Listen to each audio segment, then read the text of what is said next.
Hello, everybody, and welcome to episode 2 of Tracy Start an Event Planning Business.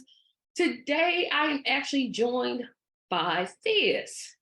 And Theus has his own channel, which I'll let him talk about here in just a moment. His website is complexmindsimpleman.com. Nope. Okay, I got it wrong. Complex Simple Man. Oh, Simple Man. Okay, okay, Yeah. complexsimpleman.com. But we're going to be talking about specifically my business, which is event planning. But you can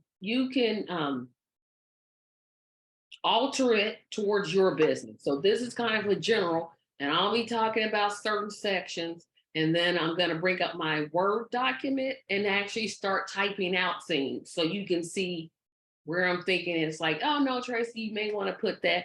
And of course, please feel free to interject anytime you have a question or want to talk about something that I did not talk about.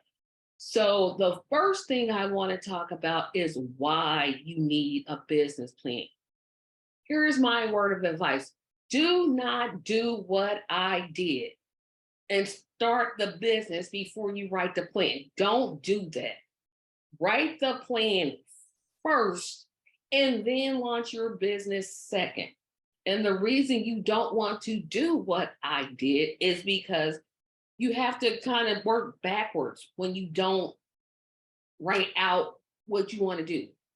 I think my thing was I got so excited about, oh, I want to start this event planning company. I want to do this.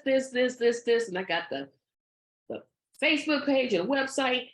And boy, if I had thought about it, if I had just sat down, even write like bullet points, that would have been much better because now I'm finding myself going back like, oh, what's the overall mission? What's the budget? What's the marketing plan? What's the all of those things that I should have done. Now I'm working backwards and it says, I'm going to catch up because that's just me. But these, you have any kind of thoughts, like I said, just kind of jump in. No, certainly. I 100% agree with you. I love the energy and the enthusiasm that us as creators have with starting something new. My biggest faux pas or struggle is that I like to start new things. But once the thing has started, I oftentimes can lose energy, I can lose interest, I can get distracted, all of those things, which then turns your small business that you thought you were building into a hobby. So, like what you were saying, the business plan is so important. It's so important because you're you're getting a lot of your obstacles out of the way early, right? You're saying, hey, this is what I'm going to do for this. This is for that. You're not just on the fly trying to figure it out. And like you said, yes, it's never too late. You can put together a business plan, but the longer you do that, the harder it is to get to it because you're already doing something. you Right. know, And that's a good thing I have going in my favor. I haven't had my big launch event yet. So I still have time to say, okay, this is what it's going to be. And keep in mind this, the business plan is always evolving. Just because you have a business plan now doesn't mean in 2 years it's not going to change.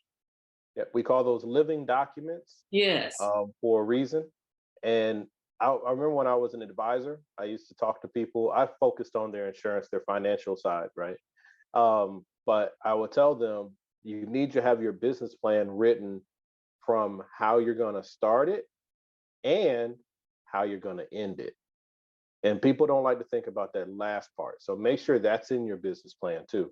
If Right. you're going to close it, how am I going to shut it down? Or if you're going to pass it on to a family member, what happens if you're in a car? You have to think about all of those things. It's nobody likes to think about it, but you have to.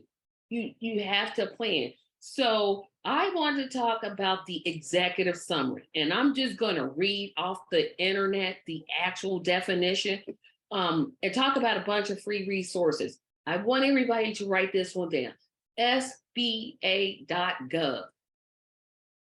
Free FREE resources that you can get. Now, no, they won't have a specific business plan for your business, I don't think. But they have a lot of free resources, which I will be referring to in this kind of talk. And then I'm going to jump over and kind of start typing out what I'm thinking because I can. Well, I don't want to talk about why I'm doing that, but I just want you all to see what it is that I'm thinking. There's also another division of the SBA called SCORE. SCORE is a group of business volunteers who will guide you through the whole process. I'm going to put the link in the description section. Contact your SCORE representative. It's another free resource, and they will tell you everything that you want to know about your business. They'll point you to, if you need startup funds, how to apply for those. If you're in the contracting business, how to obtain those government contracts. I'm not in that sector, but they talk about, how important your credit score is, why you need to set up an LLC. Now, I won't get that detail just because I won't, but you should set up an LLC. You absolutely should. One, well, you're saying no. I'm saying set it. I'm not saying no. I'm not saying no. What were you saying? So, couple quick points. First, hey y'all, SBA.gov that you just pointed out, it didn't even occur to me. Definitely go there. These are free resources. Small Business Administration, for those of you who don't know what the letters mean, that's what they do, folks. Like, if you're gonna need money at some point, go to the people who are gonna be the ones giving it to you anyway to learn how to do what they're gonna ask you for. So I love that. SCORE, I didn't even know about that, Tracy. Thank you so much for that. Mm-hmm. Wrote that down for myself. There's one thing I did learn the hard way. I am a serial entrepreneur. I've had a couple businesses that didn't survive, right? Because like I said, I start them and then I lose interest. But folks, one lesson I did learn and I'm trying to absorb, get a mentor. Get a mentor. And SCORE sounds like a really great way to do that, because a lot of times we get in our own headspace and we think, I don't want anybody else to know what I'm doing because they might take it from me. No, the analogy I learned was walk into the grocery store and look at the bread aisle. How many people are selling bread? Right. Somebody is doing what you're doing. Like, right? Somebody out there is doing the exact same business that you're doing. So if nobody's doing what you're doing, you're probably not in the right business. Okay. Exactly. Probably. But on the point about why and I apologize, my face. Anyway, so I do like LLCs. I'm actually going to be starting one at the end of the summer. But I don't want everybody to think just run out and get an LLC, because you need to understand what the LLC is and is not, right? So oftentimes, if you're in the inception stage of a business that you're thinking about, depending upon what you're doing, okay? So quick exceptions. If you are dealing with children, if you are dealing with food, if you're dealing with medication or chemicals, yeah, you need to, at minimum, have an LLC. You probably need to incorporate. So you need to talk to somebody, because there's a liability issue that's sitting out there that is just, you're more at risk. But if you're not doing those things, LLC isn't going to hurt you. But then you might also make sure look into what a sole proprietorship can do for you, because the difference between the two is like, It's little. But the reason I like an LLC is because I want Let Tracy Planet. That's the name of my company, Let Tracy Planet. I want that company to be my full-time job. I don't just want to just do it on the side. Like, if it were a hobby and I sometimes planned events, I would probably lean more towards a sole proprietorship. But where I want the company to go to is not going to work. One, because in my opinion, when you form an LLC and your company grows, you protect yourself, you protect your own personal income. If somebody decides, you know what, if some bride doesn't like the way I plan their wedding, of Right. course, I would have a whole contract, but I'll talk about that in later episodes. But so say she just hates the way I plan it and she sues me. If I'm a sole proprietorship, she's coming after me. If I'm an LLC, she's gonna come after let Tracy plan it, and Tracy is protected. Excellent point. So this is where make sure you guys are doing your due diligence, and this is where that business plan that Tracy was talking about really, really will help everybody out. So there's this thing called piercing the corporate veil. Okay. So if you're going to have an LLC, understand that a limited liability company, right? Some people think it's limited liability corporation. It's not. It's limited liability company. So an LLC is what we call a disregarded entity for the IRS. Right. So when the IRS looks at your LLC, they look at it the exact same way they look at a sole proprietorship. Exact. From a tax status, tax purposes, if you're a single member LLC.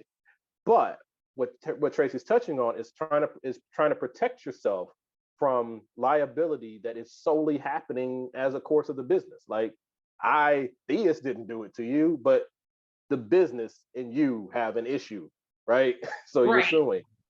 So piercing the corporate veil is super important with LLCs because, like I said, they are so close to a sole prop. So if you don't set that LLC up and you do not run your paperwork exactly right, which are bigger things than many people think, you have now pierced that veil. So if someone does try to sue your company, LLC or not, they're coming at you because here's a couple quick, easy ways that they pierce your corporate veil. You do not have a separate business account in its own name operating for your business. Yep. You do have a separate business account operating in its own name, but you run any personal transactions through it. You have the situation where you have your liability company, but there's not enough coverage because you didn't purchase the right liability insurance to help carry you, which you should do no matter what you set up. Set up a Right. business policy, but there's not enough. Now they're coming to you. So there's a lot of ways. Oh, your bookkeeping could be off. Or one of the really big ones, and I admit I missed this too with one of my LLCs. I didn't get sued, folks. Uh, but there's a thing called a registered agent with an LLC. Right. You can set up your LLC by yourself. That's what I did. You know, why pay somebody $250 for something I can do for 120, right? That was my thinking. But one reason you might want to pay somebody else to set it up is for the registered agent part. You need somebody that will serve for that role. And if you don't have that set up, you can still operate. No one's going to say anything to you because it's such a low level thing until you get sued. Yep, and that's where I'm talking about. So, like I said, the links, the SBA and SCORE are going to be in the description sections. Contact them. They will literally go over all of these things. And like I said, I just decided, I'm not going to set up as a sole proprietorship. I'm just not. Because one, I have two separate accounts. I got a business account and I have my own account where my paycheck comes in. That's the way I said from jump, that's what I'm going to do. And usually banks, yeah, they'll set it up if you're a sole proprietorship. Yes, but it'll be like Tracy Carson doing business as Let Tracy Plan It. Whereas my business, yeah, I was gonna say there is a caveat to that, but the bank that I work with, my bank, I don't know about y'all banks, my bank would be like Tracy Carson doing business as Let Tracy Plan It. And the way it's set up now is just Let Tracy Plan It, Tracy Carson. Those are two separate, even though they're both, I think of my company as me, they're totally separate. I totally filed two completely tax returns, just totally separate.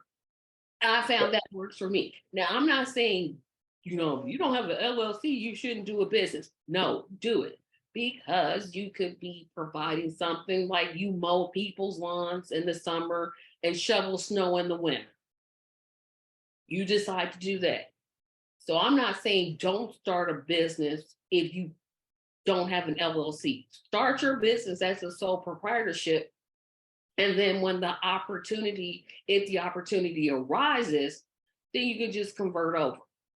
100% with you there. And I would say um, the way that you go, you can't, if you're looking at, oh, do I do an LLC or do I do a so, you can't go wrong either Either direction way, you're not in going the to go wrong. beginning. In the beginning, you can't go wrong. So What don't you do, stress over that. what But you like Tracy, go ahead.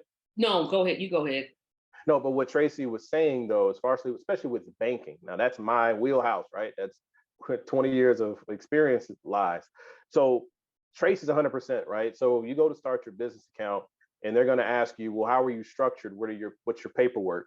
And then you say, okay, well, I'm a sole proprietor. Well, unless your business is Theus Robinson, you're going to, depend on your state, at least in my state and especially in my county, you need to go to the courthouse and you need to file for a fictitious name or a DBA so that you can have something other than Theus Robinson. So then your account will say Theus Robinson doing business as, Alkaline Water 100, right? So that is definitely one thing. Another great thing about an LLC, I know it sounds like I'm downing them because I'm not. I'm actually, they're about equal to me.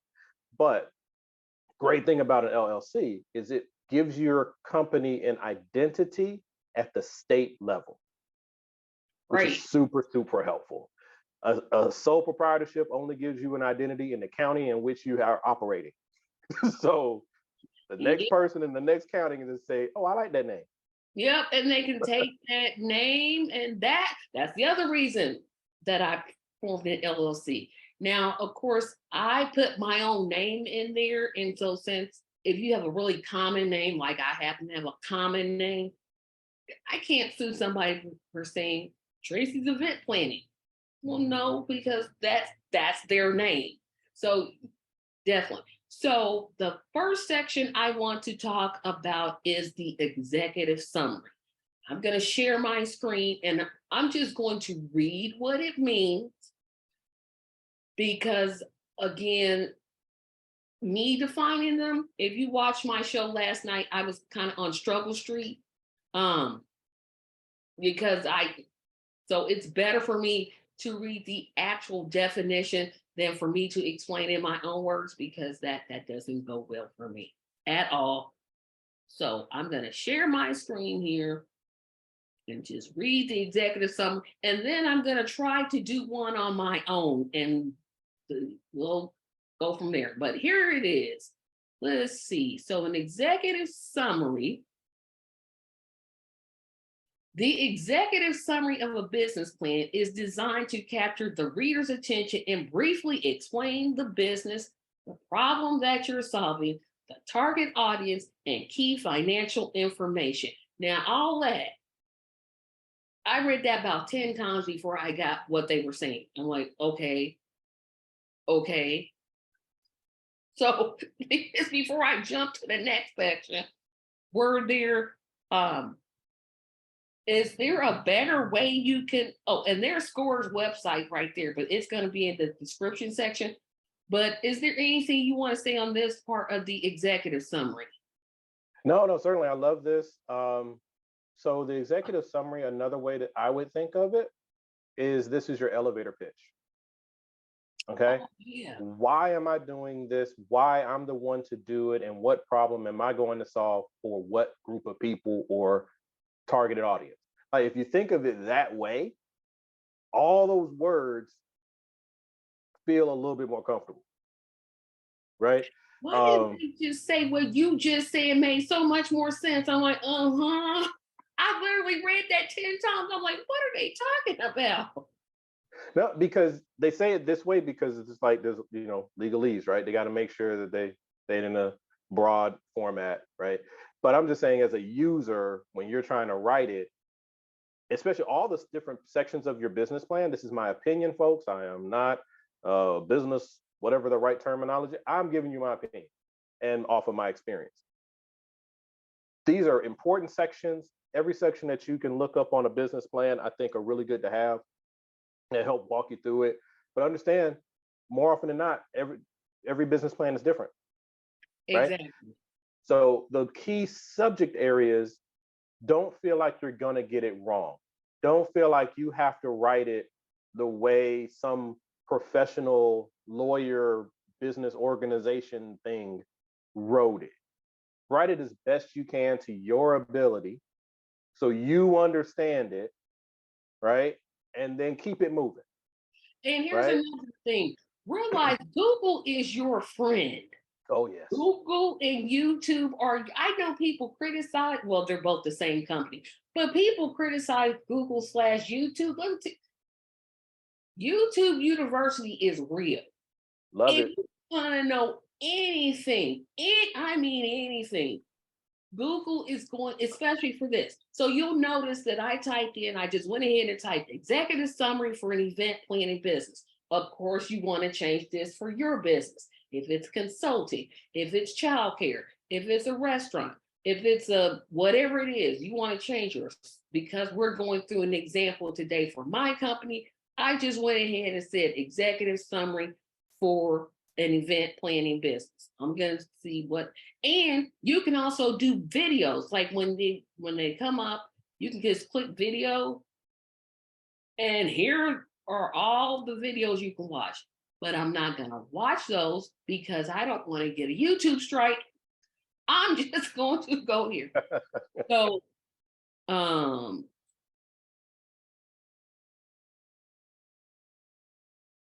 let's see. I had this and it's gonna make me so mad. I literally had this before you came in. Okay, so I'm gonna download this one. Well, no, because yeah, I'm gonna go with this one. So this, you'll see, this is a example. Here is what I will say about these business planning websites that you can actually see it. I am not telling you to do what I did. I'm saying read them and then put it in your own words. I'll say it that way so I can save myself from legal liability. There are business plans that you can buy. I say don't buy them because I've never seen one cheaper than $50. And I'm figuring, you know what? If you can't Google it or go to the public library to get it, why are you doing it? Because basically that's what I did. I went down to my public library and I had them to email me samples of business plans. And all I had to do was jump in there and change the words, literally. But we're going to read this part and I'm going to show you what I did. So this place is called Roses and Drake Event Center. It's a new venue. Now, this is more of a venue. I'm not doing that. So we're going to not use this one. Oh, yeah. And you can make the download event tablet. They want you to download. Of course, it's never free. Never free. And go down to this one. Here we go.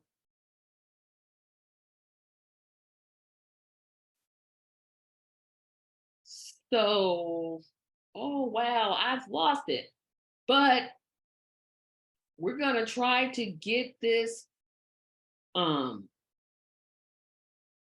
where I can get it. I'm so sorry, you guys. I know I just had it. It's just tearing me apart. I literally had it. Well, I mean, like Tracy is pointing out here, folks, the resources are there. They're at your fingertips. Yep, they really are.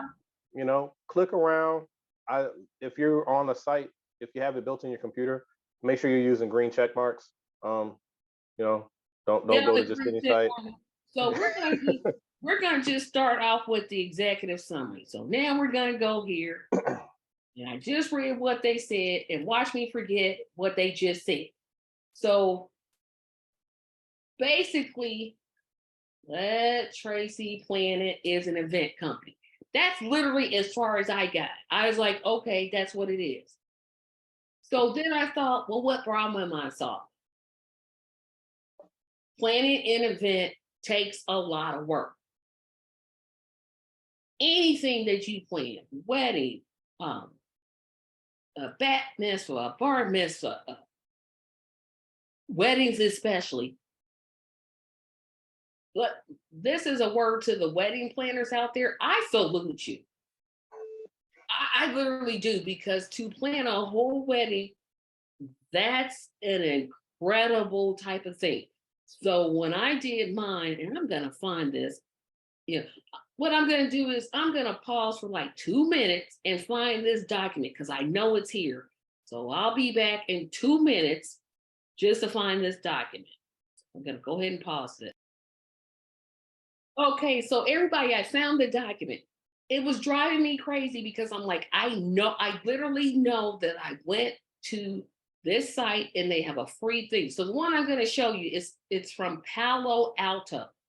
And they make you sign this agreement that you won't just basically go in and copy and paste, but they literally give you the document. I mean, it's right there. I'm not telling you to copy because I can't do that. That's against the law.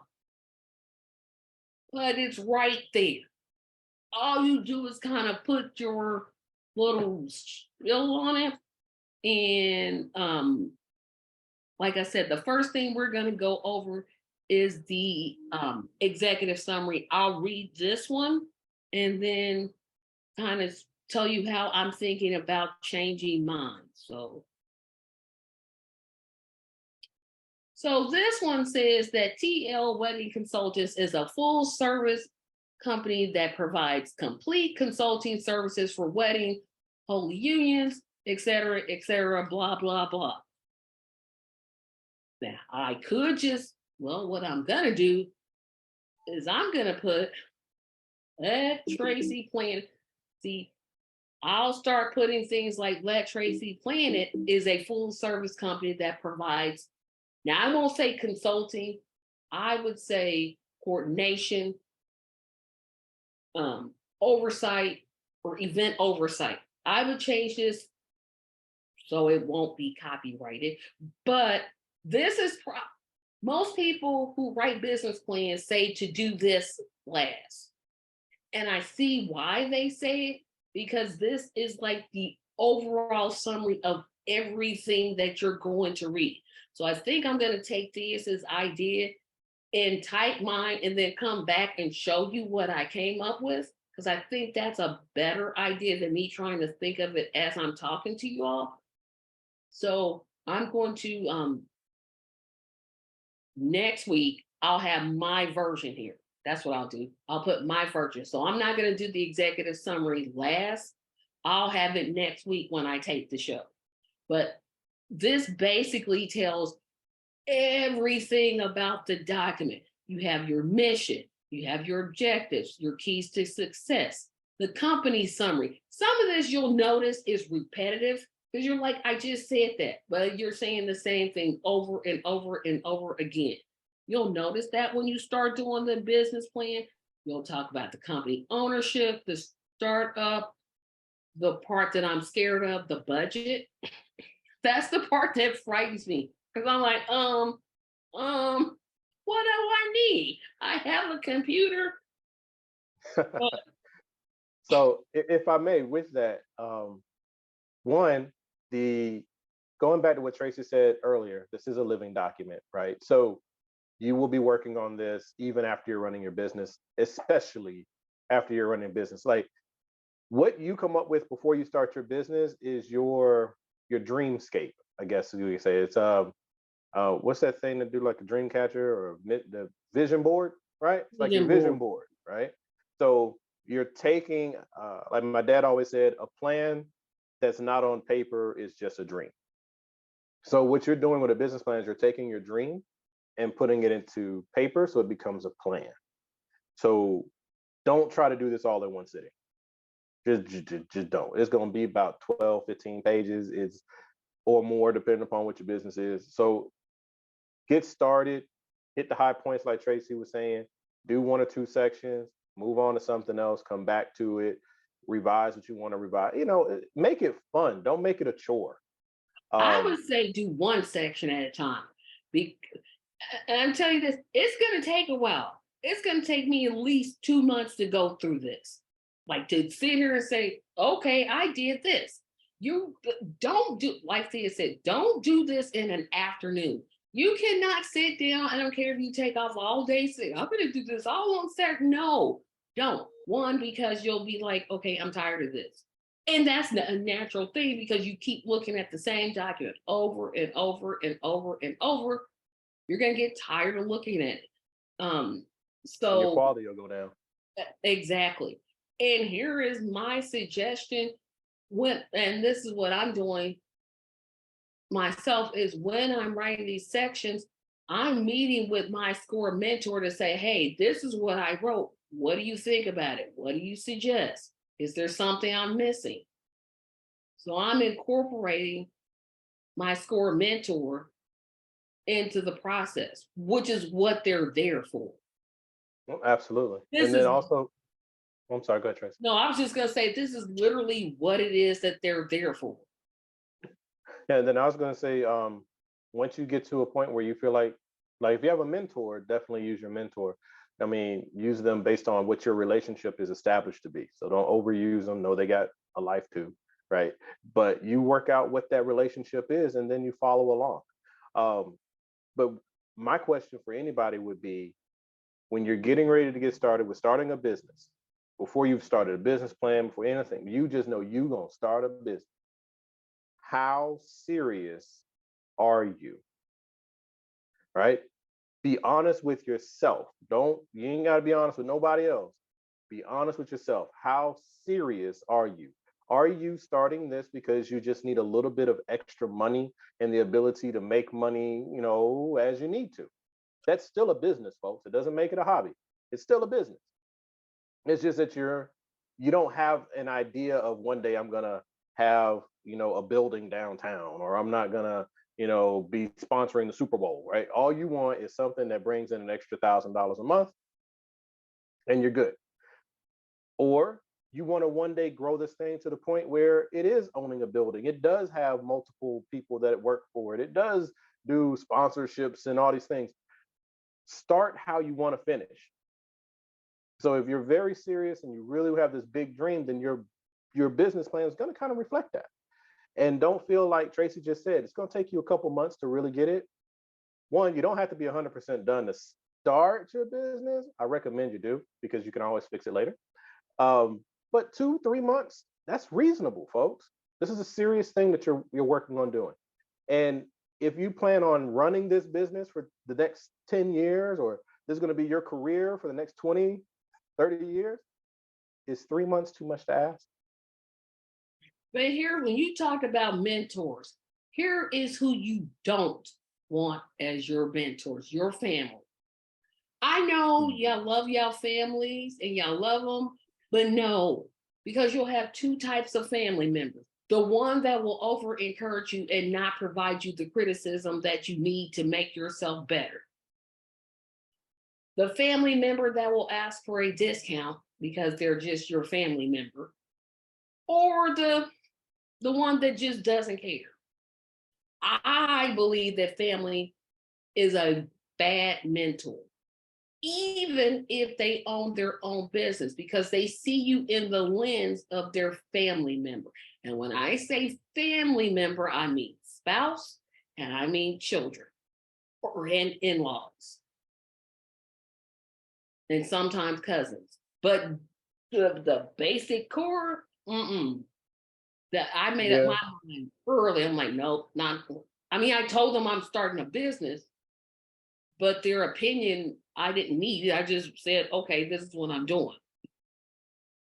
Yeah, I guess I can ride with you on probably 90% of that. Because like, if you want to have your business grow and flourish, your family ain't gonna get it there for you. Like Tracy said, they're gonna be just don't do it. Okay. Don't build your business thinking you selling Yeah. to your family. Don't. No. The best success you will ever find is through a stranger who becomes your friend. That's what you're gonna do. All right. You got to meet strangers and do business with them. So market yourself accordingly. Where I hesitate a little bit is if you're in like a relationship or you have a partnership or you have a really close person, you will need a support system, folks. Oh, you'll need a So, support system, but I'm talking about for reading the business. Well, you need to do that. No, you need support. Like, okay, take a break, walk around the neighborhood, let's go out to eat. That's the type of support I'm talking about. But in terms of me, not consulting, in terms of me, especially if you have no idea what the business is. Like if you just if I had a spouse and he just didn't know, what am I? Yeah, I can tell him, yeah, I'm stressed out because of A, B, and C. But what is he really going to do about it? well, support you, hopefully. Yeah, It's hard to build a business in spite of your partner instead of building a business with your partner. I promise you that's hard. But yeah, I'm 100% with you on that, Tracy. You know, let people be what they're designed to be. I think that's a exactly. great piece of information. If you have a friend that they give you the hard, straight truth, and they have experience in some form of business or something like that, then that's a great person to bounce things off of. But it might not be your mentor. Okay. It might just be somebody in your toolbox Now, that yeah. For those of you who are married, and please answer this in the comments section. Can your spouse be your mentor? you don't want to answer verbally. Gotcha. I actually want this in the comments section. One, nobody ever comments on my videos, so I'm trying to get people to comment on it. But that's the question. Do you think that you can go to your spouse to be your mentor? Think about it. I have my own answer, which I think you all know what my answer is, but I'm not, I'd rather see what you all have to say about that. Yeah, Um, that'd be a good one to find out. but if there was one thing in the business plan that you have to absolutely have is the budget. I don't know. Like I said, that's the part that scares me the most. But that's the part that I feel like I need because I could talk about marketing, like, okay, I'm going to do this, and I'm going to have a PR campaign, and I'm going to advertise this way, this way, this way, this way. I could talk about the mission of the company, who the key players are, but that budget is so important. Are you going to have a website? How much is that website going to cost? Are you going to design the website yourself? I say design it yourself because you really don't want to know how much it is to have someone design it. That's like years down the road. But that budget is to me like 60% of the battle. I think it's very, very important. Even if you can't get numbers yet, pretend like you can.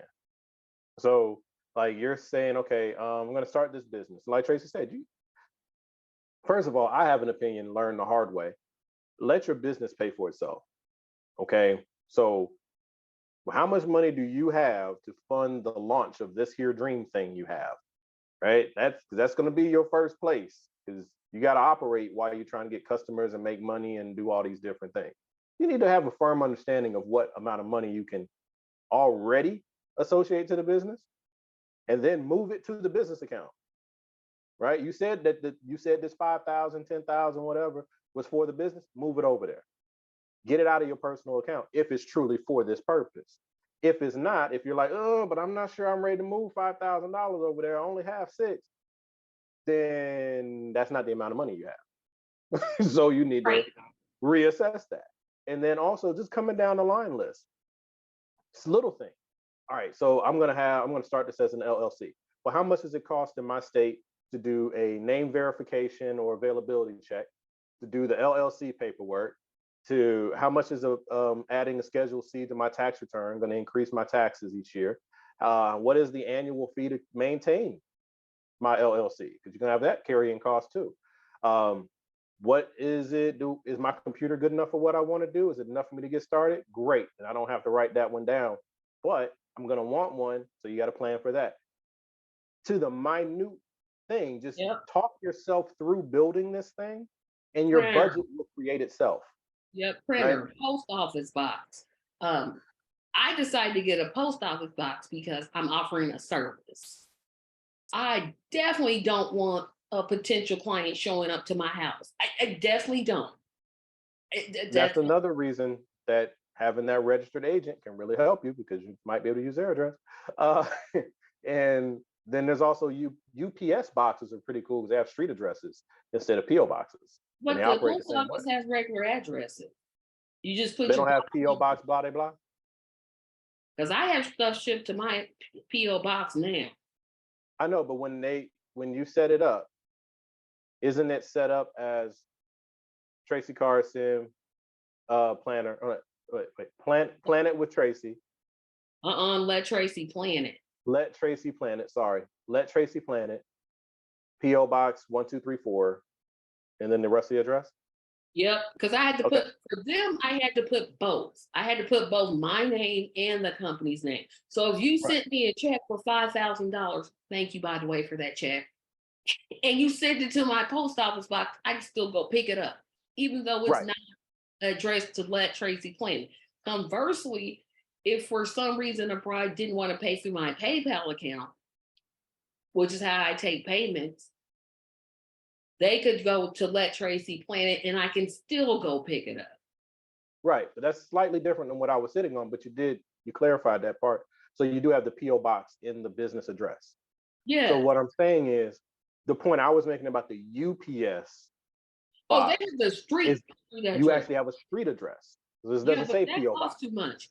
So I'm I'm just throwing options out there, Tracy. I'm yeah, just he's throwing throwing options. options. And then there's another option, which I would prefer, but like you just said, it costs money. So I backed off of it. You can get like these virtual services where, and it's not, I mean, it's not incredibly expensive depending upon your revenue stream, but I've always operated kind of like I have my money, I have my job, and then my job is giving some money to my business so my business can operate while I do business to make more money. So budget too small, right? So big mistake there. Get your weight up, as I say, get some money behind you. But you can do these things with like Da Vinci is one company. There's some other ones out there. If you look up Da Vinci, you'll get other ones. But you get someone who answers phone calls. You get somewhere the address that the state will acknowledge, right? Because the state won't always acknowledge your PO box and it won't always acknowledge your UPS box because they're both boxes, right? But this actually will allow you to have a physical address for your business separate from your home address. And then if you ever need to have a business meeting or something like that for a small amount of money, you can rent time in the building because it's an actual location, rent time in the building and have your business meeting. It looks really professional. I had a couple clients when I was in banking that did it. It was really cool. But you do need, it costs money. It costs some money. Now, some could, and this is for the event planners out there. Most event planners I know use their own home address. But Most again, people, I don't yeah, like most that, but people. most people do. But again, I don't need you showing up at my house. One, I don't live in the safest of neighborhoods. So if I had a little bit more money, I would go with that option of having somebody answer the phone, schedule a meeting. So I always lean for, okay, I can meet you. Where do you want me to meet you at? Type of thing. I don't need you showing up in my house. I just don't. One, I don't have any furniture hardly. So where are you gonna sit? Nowhere. And two, mm, I live on an extremely busy street. But I'm thinking about doing a video of the challenges of working at home because I think it's a whole different, it's a whole different thing in terms of taxes, in terms of temperament, in terms of everything. But like you said, you have to think of everything when you start a business. Do you want business cards? And now I decided to have them. And now I'm like, why did I get these printed? Nobody ever uses them. So that, but some businesses need them. I didn't need them because now I'm using a social media site called Linktree, and I'll find the correct name and put it in the link. But it basically lets you connect all of your social medias because each thing that Let Tracy Planet have our own Instagram page, our own YouTube channel, our own LinkedIn, Pinterest, Twitter, all the social platforms, and you just type in that one Linktree website, and it's free. That's another free resource, but it will connect everything to your business there instead of handing out a card like, okay, here it is, and this is my email. No, I try to make it as easy as possible, And be especially consistent. Be consistent. Like exactly. if set up, you got all these things like Tracy just lined up, which are really cool. Tracy, you know I'm gonna bother you about that later. Because I have another business on the horizon, like I said. But be consistent. When I say that, I mean um, if you have a unique business name, hashtag it. Okay.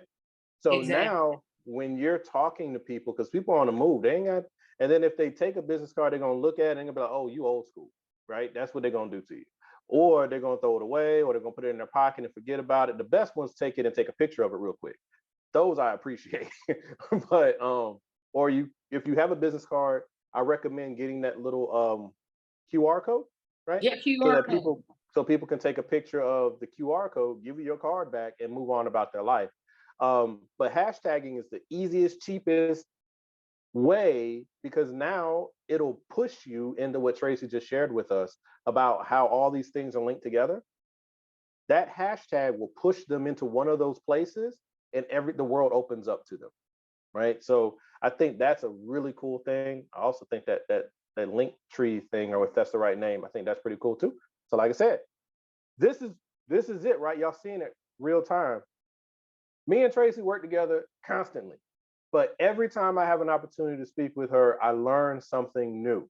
So this is where working with your friend circle really is helpful, folks. They may not be able to tell you what to do with your business, but they'll give you little pearls that they've picked up along the way that can help you too. I'll tell you what else I've picked up, and I'll talk about this in later videos. Your price is your price. I'm definitely going to talk about that because that irritates the entire. Well, can't you? No, your price is your price. If you make, like when I wanted to launch a nail polish line and I knew how much I was going to charge. Well, I can't afford it. Okay, so don't buy it. Okay, that's fine, but some Everybody ain't for you at the time, right? everything your that's the one thing you'll have to learn. Your business is not for everybody. And that was one of the hardest things I had to learn is Let Tracy Plan It is not for everybody. Yeah. Some You got people to identify your market segment, identify what makes you special, and then any adjustments that you make on price would have to be off of a collection of information. It's not going to be one person, okay, I'll give you that price. Another person, okay, I'll give you that price. Well, now you've broken any consistency. Your business doesn't seem professional, and everybody thinks they can negotiate everything with you at any given time. And you're it's doing that more often than not because you're undercapitalized. You don't have enough money to keep your business running. So that's you are worried. So you keep pulling exactly. what you can get. Next thing you know, you've blown your margins, right? You only had a 10% margin to work with, but you keep undercutting yourself to the point you're only making 2% on these sales. You're losing money.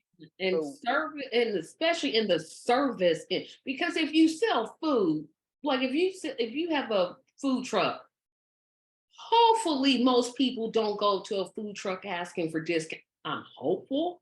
I'm hoping that people don't do you that. try it, the answer gonna be no. But they have a set, like when you go to them, you understand, oh, this is what they charge. When you're in the service industry or the what I call the consulting, because technically I'm a consultant. Ooh, that doesn't even sound right, but that's what I am. Oh, those prices can vary. And you also have to do something else, which I'll get back to, and then it ties into what I'm saying. You have to study your competitors. You have to study your competitors Because if you don't study them, one, you're going to just underprice yourself and you won't make any type of profit. And second, you have to distinguish, like Thea said, what makes you different from them. And if you don't study them, you'll never know what makes you different from them. I'll give you an example. So when I started saying, hey, I should start planning events, what makes me different? Number one, my race. That is the clear thing that makes me different than most event planners. Most event planners don't look like me. How can I use that? How can I use this face to say I'm different? I can do it in this way. Because that's the part I struggle with. I was like, okay, this industry is what do you call it when everybody's the same? Homogenous. Homogenous. And here I am, okay, it's like a whole pile of sugar, white sugar, and here comes this little brown drop. And I'm the little brown drop. What's making me different from them besides the fact that I'm a brown drop? So I had to lean in on my organization skills. I had to lean in on my negotiation skills. I had to lean in on my ability to make adjustments on the fly, because in the industry of event planning, you have to make adjustments for what's happening at that moment. You can plan an event and best believe something's going to go wrong. So I had to lean in on those things without pointing out the obvious that, hey, I'm different from everybody else. Look at me. No, it makes me different, but then I had to add on to, okay, how am I going to use that? Because my race is never going to change. How am I going to use that to make me different? And so that's the conclusion I came to. Yeah, I agree. And those who don't know a lot of my personal work, I do focus a lot on race and things of that nature. But this is where really it's really important, in my opinion, to identify your target market and to actually write it out so that you can get the words in your head out in front of you and you can start to see where they don't make sense or they're going to end up leading you down a path you don't want to go on. Right. So if you just want to be known as, and I'm not talking about you, Tracy, I'm talking about how sometimes we can get pigeonholed, especially in the Black community. We'll say something like, well, the Black community is under service, so I'm going to focus on the Black community. Right. So put my face on it. I'm about, sisters in planning and or whatever it is. Right. There's a market for that. But now you got to be really diligent in farming that market so that you can get to the right niche within that market to make you be able to sustain yourself, because you've narrowed yourself pretty far down. Now, if you specialize, and I work with families who are planning for weddings and their budget is between 8,000 and 20,000, and that's your window, that's where you rock. Great, right? Market in those areas. Don't go trying to get the $100,000 account when you are focused on a smaller area, because you'll mess up that and then it'll mess up your name. And then focus where you're trying to go. But I would caution, especially Black entrepreneurs, I would caution, unless it's your intention, to not just be the Black version. Right. And that's what I said. That's what I wanted to say. I said, okay, me being Black is different, but I had to identify other skills that I have, because I have to lift those skills up. They're going to know I'm Black just by looking at me. There's no way. Which shouldn't matter. It shouldn't. It shouldn't, but it does. It does. Because yeah, so like, I'm sorry. Right. No, I was saying, in our community specifically, there's not a lot of us hiring event planners. There's Correct. just not. We rely on family members. Exactly. We rely on family members. We do it ourselves. When you could easily, all that energy you're doing, it's a re-education thing. It definitely is a re-education thing. I'm not going to stop doing that. But heck, if somebody has $1 million event they planned and I know I can do it, I'm gonna write a proposal. Worst thing they can say is no. So I get what you're saying, but I'm like, what would Well, so let me qualify what I'm saying. So like if you are geared to the middle market, right? So whatever you define middle market, right? A middle market might actually be more like $50,000 now because weddings are ridiculous. But you're geared to middle market. And then Janet Jackson's getting married again, and she's going to do a $2 million wedding. Those numbers are alarm bells, right? So I can take my commission, use that money, I can turn around and really pull this thing off, blah blah blah blah.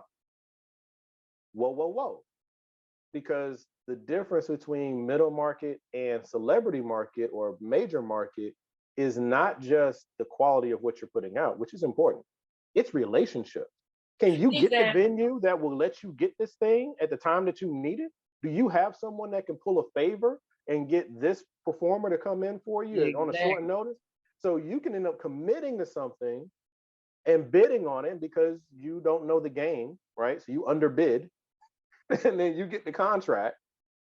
And what you got is not enough to do this thing well, Right. or it is enough to do it well, but you don't have the relationships in place to Or the deliver. staff. And that's what that gets back to our discussion of know who your customer is. Everybody can't be your customer. Please, if you don't learn nothing else, all my spatterings of trying to find video, get this in your head. Not everybody can be your customer. It's just not going to happen. Like they said, go in the grocery store and look in the bread aisle. Just look specifically at look at all those types of bread. Just look at them. Look at another industry that's like saturated. Well, there's only a few main chain grocery stores, but look at the fashion industry, the food industry. Yeah, how many people are selling chicken? Okay, Exactly.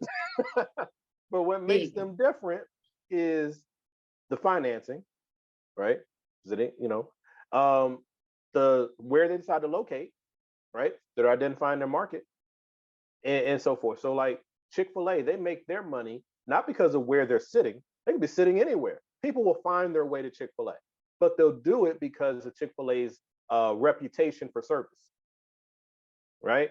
And they do things slightly different. Their fries aren't like everybody else's fries. So you're like that's their thing. You look at Burger King, their thing is the flame broiled burger. It, McDonald's sells a burger, but if you want a flame broiled burger, where do you go? Burger King or Hardee's, right? So everybody has their thing, but they're all just selling fast food. So whatever exactly. your thing is, do it, but be all in, right? Right. I'm gonna be uh, like you're saying, event planner. I'm really big on project management. I'm studying for my project management certifications as we speak. So that's like my thing, and it's very related to what you're saying. Except for mine is just in like work functions, right? But it's going to help with my business too. But there it's like, hey, well, what makes me different? What makes me different is my background, right? There's a lot of people in project management, but I come from banking, insurance, and automotive. You pull those together, there is a market of body shops, dealerships, people who do detailing, all these different people who need someone who can help them plan something that makes sense for their business.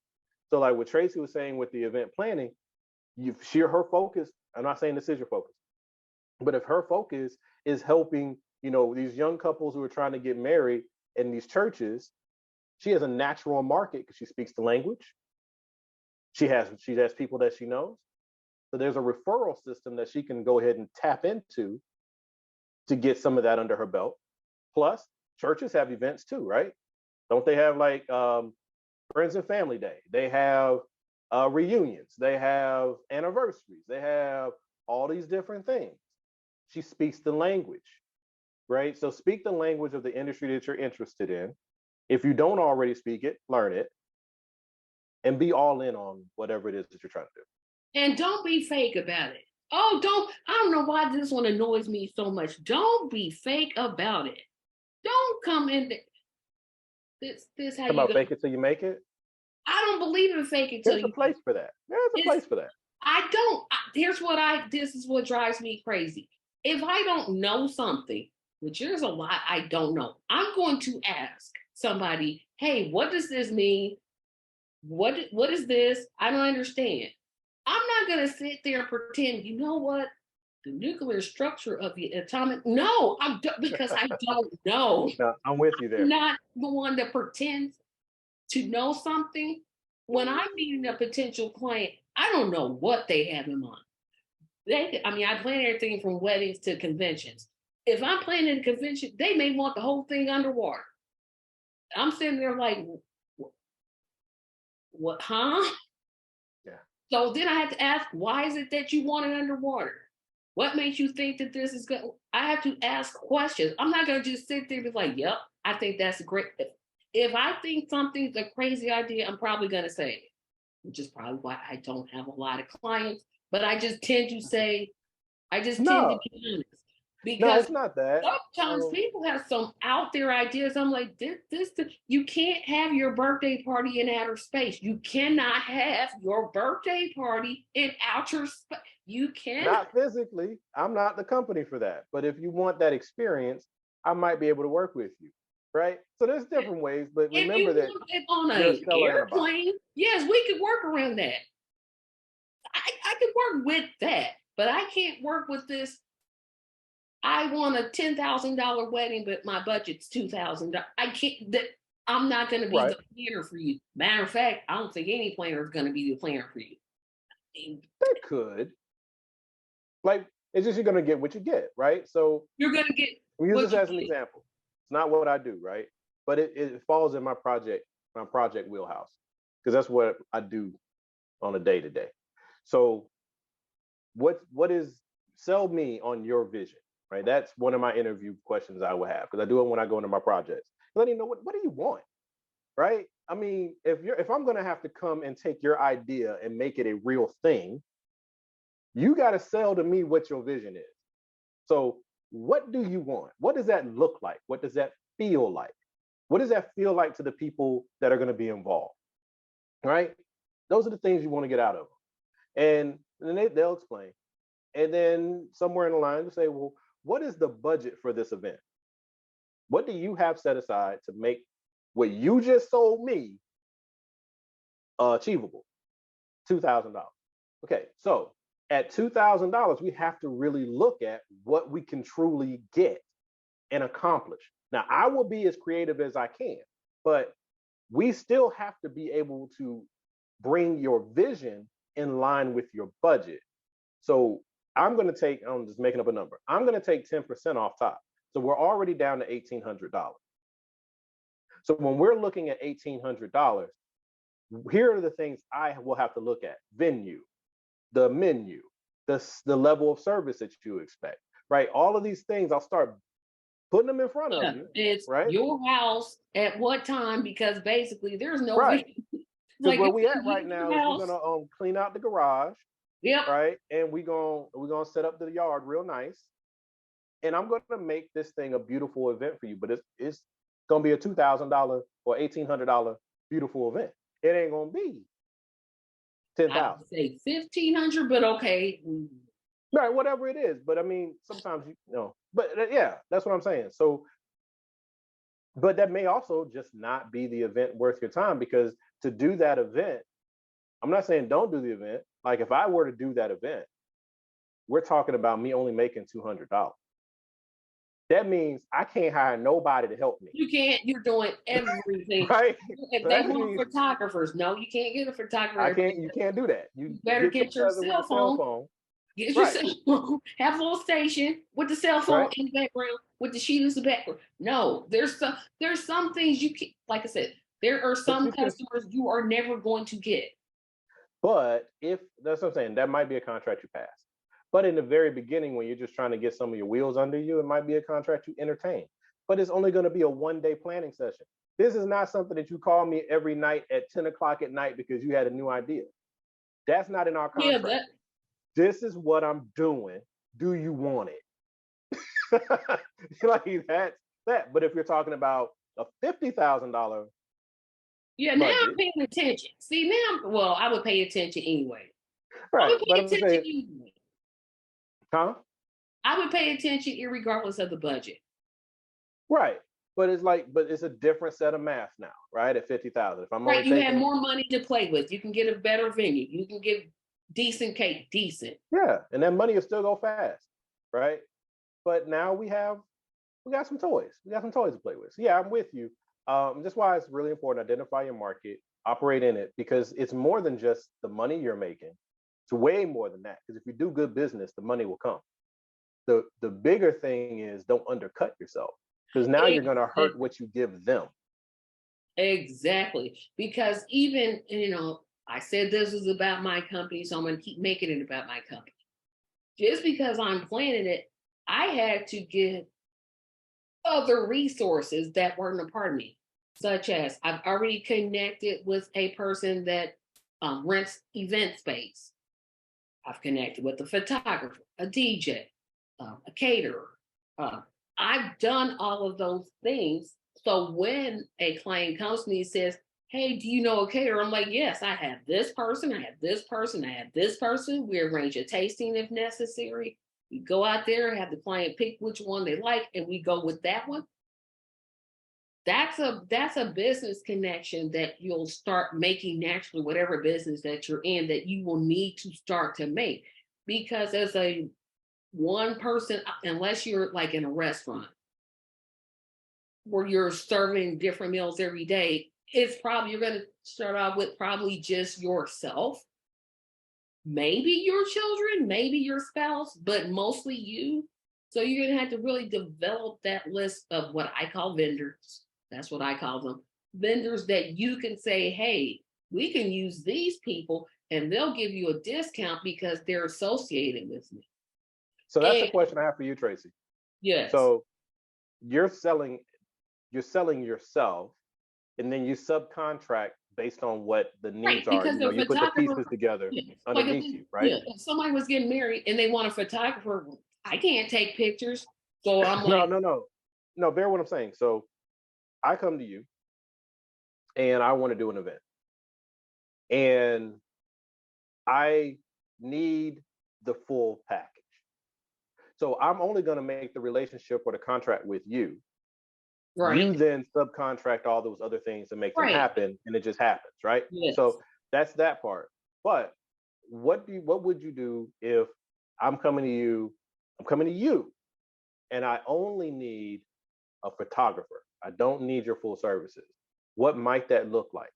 I would then refer you to a photographer. If you don't need my planning services, you just don't need my planning services. But I can say, "Hey, I know this person. I know this." I'll still do the referral because even then, someone may approach a photographer, say, "Hey, I can't find a wedding planner." They'd be like, "You should call Tracy." No, okay, perfect. So I was leading that somewhere because there's two different models in my head for that. So you have like I'm a photographer, I'm your friend, and or just a good business partner with you. We've done events together. Then you just refer to me. But you Right. could also do it where they come to you because you're the conduit. And when you refer to me, I have an agreement with you that I kick back 5 or 10%. So Yep, there's you can do it different that way. ways to Yeah, structure there's it. different ways you could do that. That is something I'm exploring. Yes. Yeah. Where, hey, if I refer to you, hey, could a good, yeah, Or a $50 finder's fee, referral fee, whatever right, it a is, referral because you fee. would not know about this person if not for me. But that Right. wouldn't always be the case. Sometimes I just refer to you because we do good business together and I want to keep that door open. So you come to me and say, I come to you and you say, and I say, I just need a photographer. You say, well, let me put you on a call with Theus. And then you get us on the call, hand it off and move on. I don't give you no money. You don't expect any money. That's just our relationship. But now we have this circle where I'm the photographer and somebody needs an event. I don't go to somebody else. I go to the person who's been bringing me money, who's been bringing me business. So I'm like, hey, let me get Tracy on the phone because that's what she does. I don't do all that and connect that way. So I've seen it work both ways. And sometimes both can happen under the same business depending upon who you're referring to. Right, exactly. it's something I've gone back and forth because I have yet to get the clientele that I want. So it would be I would lean more towards the first model that I gave just to kind of get my name out there. And then once I start getting clients, then start looking into the second one where I'm saying, hey, you refer someone to me, I'll give you $100 or whatever it is, depending on the person's budget. And if you refer someone to me, I'll give you this much. No, no, certainly, especially as when your name and your clout increases, then you know the value of your time And increases, right? yeah, and here's the last piece of advice I'm giving, because this video went way different than I thought. I'm But sorry. no, I'm glad you did what you did, because the plan I had in my head, I'm like, ooh, that would have been a boring video. Get everything in writing. Get everything in writing. Especially in the event planning business, when that bride or convention or gala says, hey, we want your services. Now, some event planners, they will charge you for their consulting. It's a normal thing. Others will put their consulting fees in the overall fee. Others will just do the first consultation for free. That's where I lean more towards. Because again, I don't have the clientele to be like, okay, I want $500 for talking to you. I don't have that. So I'm like, you know what? I'll give you a free consultation. Then once you agree and say, sure, Tracy, I'll hire you, I'm emailing you a contract. You need to No, sign it absolutely. in any days. You you need to give me, I say 30% plus a non-refundable portion. I do both So because 30%, is that your like if they commission or is that the yeah, down payment? that's the down payment. So in other words, if they say their budget is $100,000 and I get 20%, which is 20,000. It's 20% is kind of 10 to 20. Well, I'll do 10. I get 10,000. Well, you need to give me 30% of that 10,000. Hmm. Like Okay. right point. Because see, I was thinking more along like it's 100,000, right? And my commission is 20%. So understand 20 grand is coming to me as my commission. And got nothing to do with the business that we're doing. And then also I need 30% down. Now you You can can pay do my some commission planners over do it time, that way, but but because I'm not good at math, I don't do none of that. I'm like, look, this is what I'm no, getting. I'm with you. That's why I'm breaking it apart, right? Yeah. So the commission part, the 20,000, can be factored over time, Yes, like correct. right. But that the $30,000 down payment, I need that up front because I have to start contracting I people had to and start contracting right. exactly. And I suggest one, call an attorney. That'll be one thing. Or if you just don't want to, LegalZoom is a good option. LegalZoom is a Mm, very good option. I know a lot of people don't like them, but for what they do, it, it's not terrible. I'm not against them. Eventually, you're going to need a real attorney, like somebody, when your business grows, you're going to need that attorney. But when you're starting out, LegalZoom, it can work. Here's my contention. Remember in the beginning, I said, how serious are you?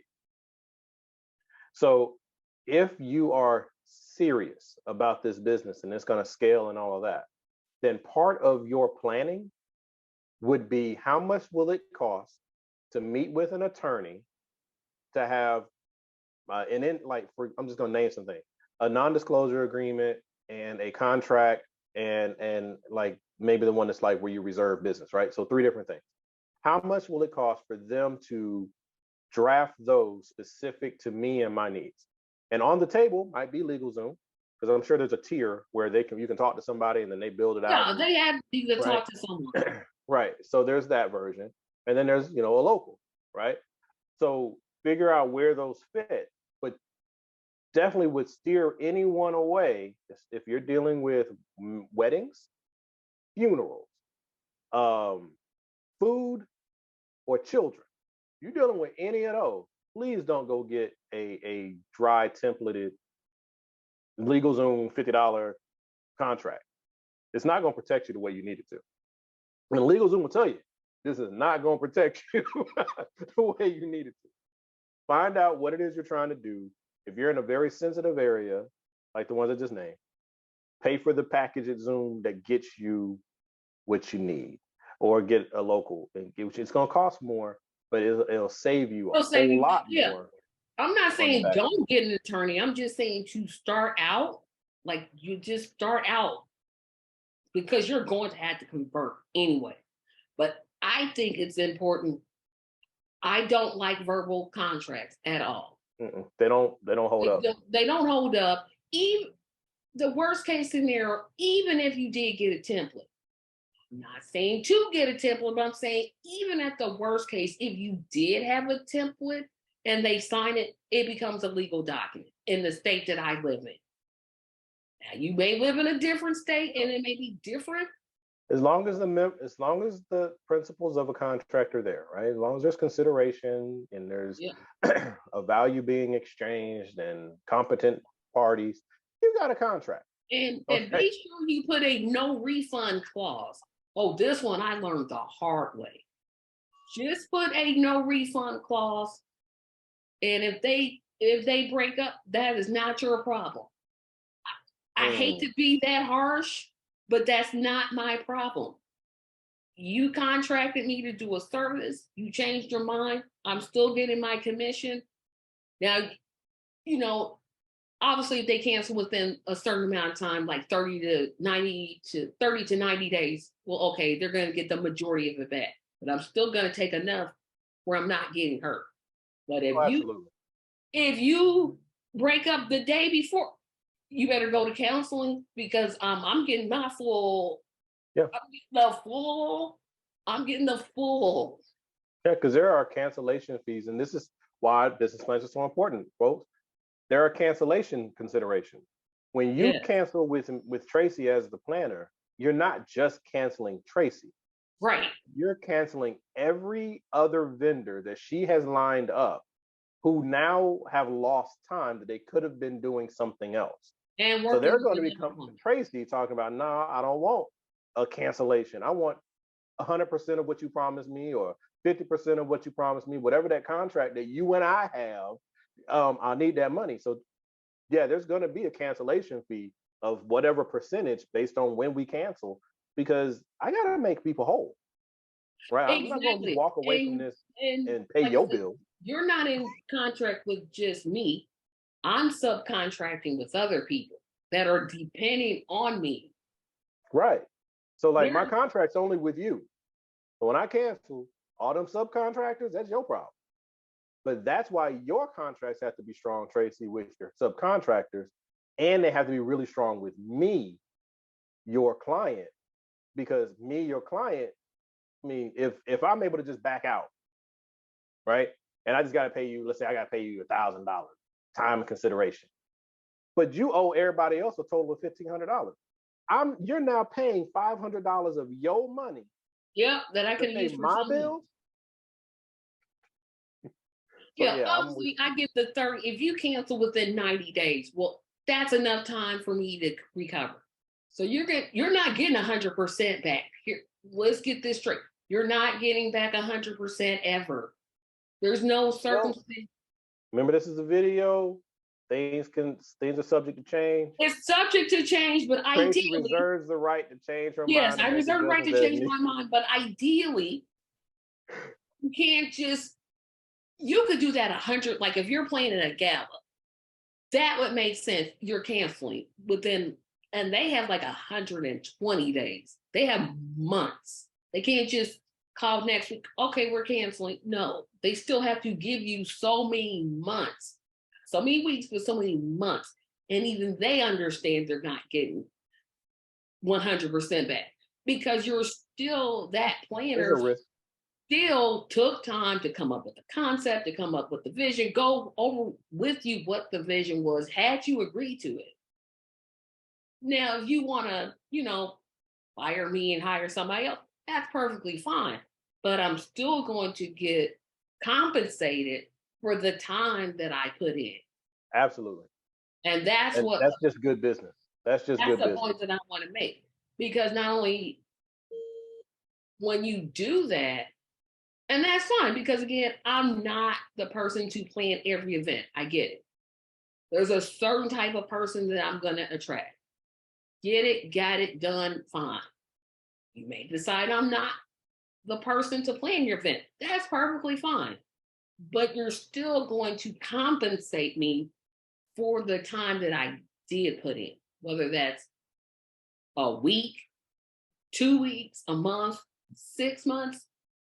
I'm not coming out of this empty handed. I hate to use that term, but that's the cost No, of doing you business. get I don't think you business get owners paid. understand.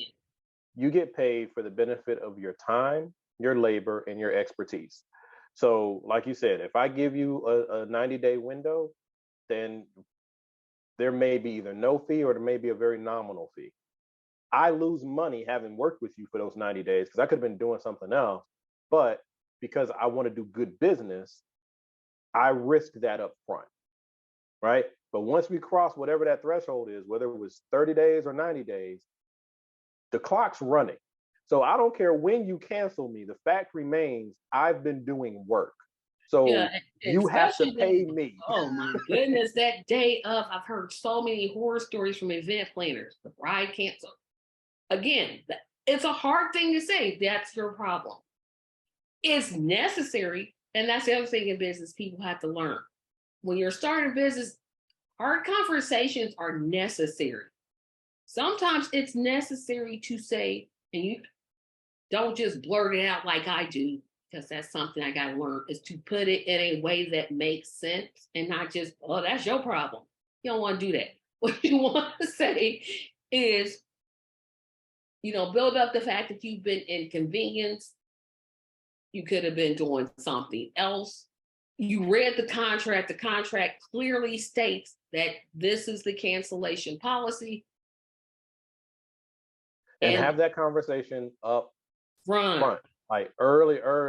Like, So, as soon and as then they remind them say when, they agree to your services, that's when you have the conversation. yeah. I don't like companies or salespeople who um, they do that I call it a dirty trick. Well, they're like, well, it was in the contract.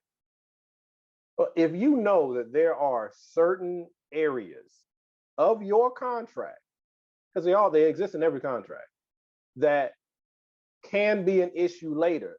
Don't blindside somebody. Because to me, that's you being sneaky at that point. Exactly. You go You over the know, contract. It's like, okay, right, this is this, this is this, this is this, right.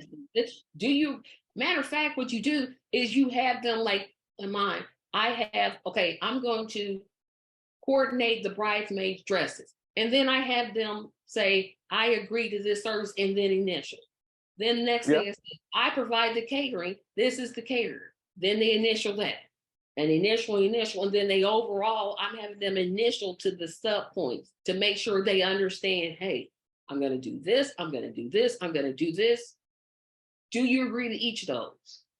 Yeah, I like those contracts, but I do. I like those contracts because it helps protect the business. Because now each paragraph has a little hash on there where you can initial, right? And at the bottom you actually sign it. And a lot of DocuSign documents are built that way too. So I like those, but even within that, there are certain ones that as the business liaison need to be brought forward, right? I'm going to give you a contract, I'm going to let you go through it, and you got to read them to initial it.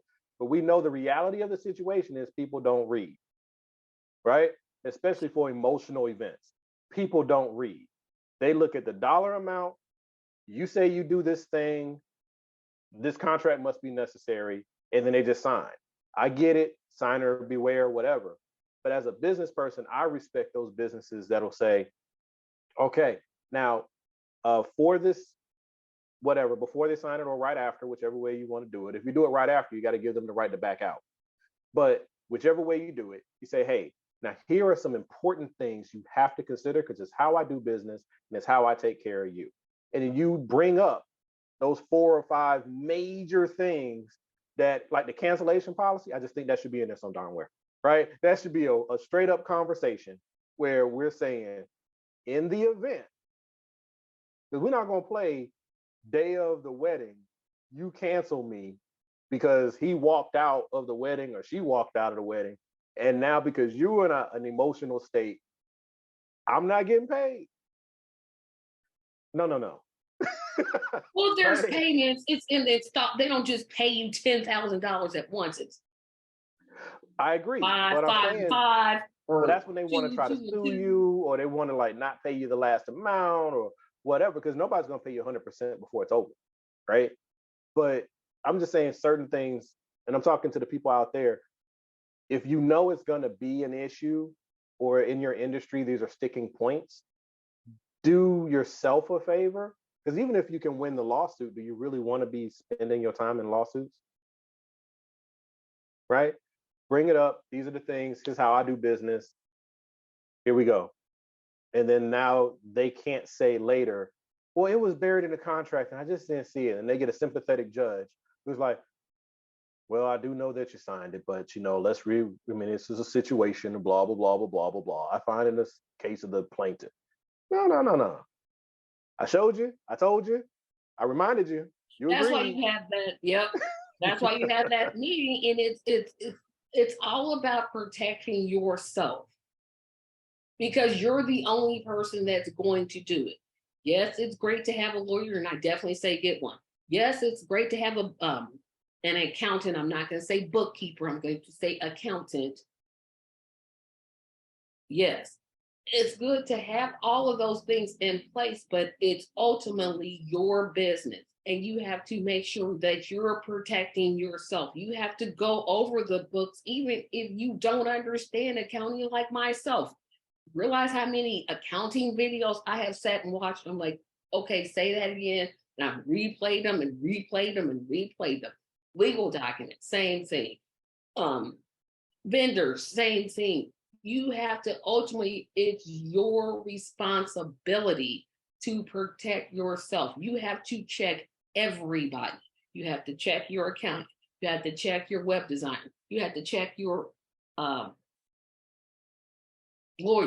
You have to check everybody's work because it's coming back to you, whether that's food industry, daycare, I can't think of other businesses beside mine, but any business you're starting, it is ultimately up to you to protect yourself. So that went way longer than I thought. This was an absolutely essential discussion. And at the beginning, I had said this is for the Patreon, but I think I'm going to take this and put it on the public page instead of putting it beyond the Patreon wall.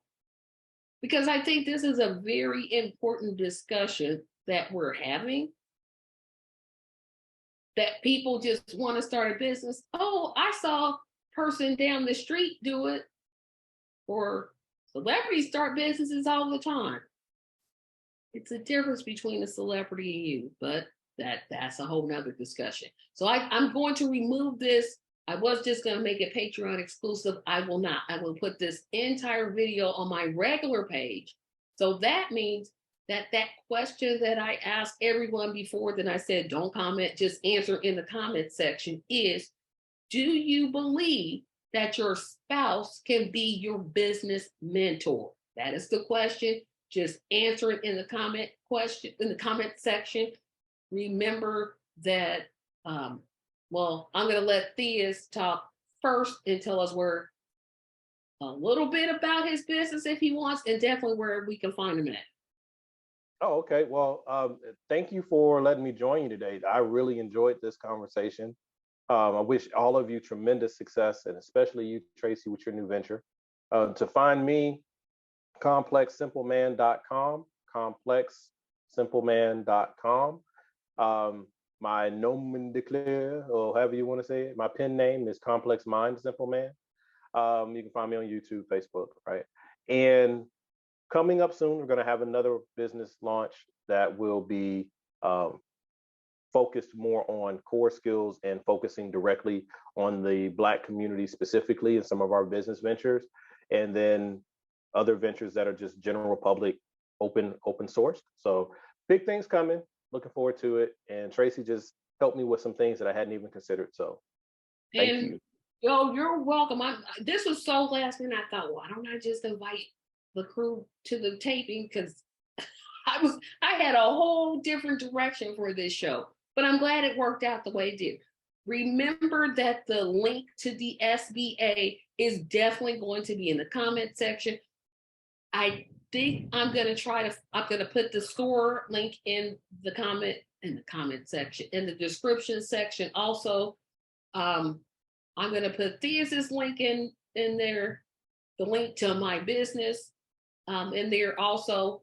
And for everybody, please comment on this video. I never get comments. I'm like, somebody's got to comment on my videos. Are they that terrible?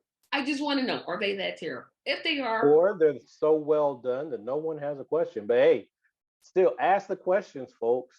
yes, It's not always about challenging. It's about just encouraging, saying, "Hey, job well done," or "Hey, what about this? What about that?" Those really help us as creators. And definitely make sure that you are liking and sharing Tracy's content. She does a share. lot of different things, but it's great that you know it. Let's make sure somebody else knows it too. Exactly. And keep in mind, this is not the last video on Tracy Starts an Event Planning Business, because next week I will come up with the executive summary and I'll tell you what I type. And you can all say, Tracy, you don't understand that section. You need to work on it. But of course, I'll be meeting with my mentor. And by that time, I'll have a really good executive summary. We're going to go over that section. We're going to say a really deep prayer when we get to that budget. Because I'm like, because accounting and numbers, I have the overall vision, but that numbers part, that's my Achilles heel. But we're gonna address that. But keep in mind, like I said, the links to all of what I just discussed are in this video. Like this video, share this video, smash the subscribe button. Please smash the subscribe button. I have several different types of programs on my platform, and that's because Tracy Media is trying to expand its reach. I don't want to just be known as the interview person. Although, again, I brought a person on and almost interviewed them, but I want to expand our horizons, help people out there that are like me, that are trying to start a business, trying to buy a home, all those type of things. So Run for state Congress. smash that, yeah, run for state Congress, but not me. That's probably more like Thea's realm, not me. But smash that like button. I'm still stuck at 115. 1,000 is our goal for this year. 1,000 subscribers is the goal. I'm at 115. So you know what to do. Smash that like button, comment, share, like. Just, I want to thank everybody for watching this video. We'll see you next week. Have a fantastic day.